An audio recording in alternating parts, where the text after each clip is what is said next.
ଦେଖନ୍ତୁ ଦଳ ଆମକୁ जो निलंबित କରିଛି ତ ଇଏ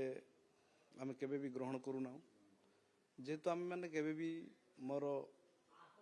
ନାଗରିକ ହିସାବରେ ମୋର ଭୋଟ ଦେବାର ମୋର ଅଧିକାର ଅଛି ସେହି ଦୃଷ୍ଟିରୁ ମୁଁ ମୋର ଭାବି ଚିନ୍ତିକି ପ୍ରଥମ ଭୋଟ ମୁଁ ଦଳୀୟ ନିର୍ଦ୍ଦେଶରେ ମୁଁ ଦେଇଛି ଏବଂ ସେକେଣ୍ଡ ଭୋଟ ମୁଁ ସ୍ୱାଧୀନ ପ୍ରାର୍ଥୀ ଯେଉଁ ଦୁଇ ଜଣ ଥିଲେ ତାଙ୍କ ମଧ୍ୟରୁ ଜଣକୁ ଦେଇଛି ତ ଇଏ ମୋର କିଛି ଇଏ ନାହିଁ ସେଥିପାଇଁ ମୋ ଦୃଷ୍ଟିରୁ ମୁଁ ଭାବି ଚିନ୍ତିକି ଓଡ଼ିଶାବାସୀଙ୍କ ଉଦ୍ଦେଶ୍ୟରେ ମୁଁ ଭୋଟ ଦେଇଛି ମୁଁ କେବେ ବି ଦେଖନ୍ତୁ ଆଜି ମୁଁ ଦଳରେ ନୂତନ ଭାବେ ଆସିନାହିଁ ଦଳରେ ମୁଁ କେବେ ବି ବିଶ୍ୱାସଘାତ କରିନାହିଁ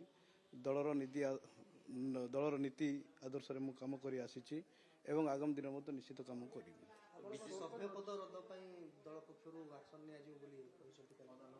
ଯଦି ଦଳ ମୋତେ ଯଦି ସଭ୍ୟପଦ ରଦ ପାଇଁ ଦେବେ ସେ ତ ତାର ଅଲଗା କଥା ସିଏ ଗୋଟେ ଅଲଗା ମ୍ୟାଟର ଆଡ଼େ ଯିବ ସେଥିପାଇଁ ଦଳ ନିଷ୍ପତ୍ତି କ'ଣ କରିବ ସେ ଦଳର ତାର ମତାମତ ମୋର କିଛି ସେଥିରେ କହିବାର ନାହିଁ।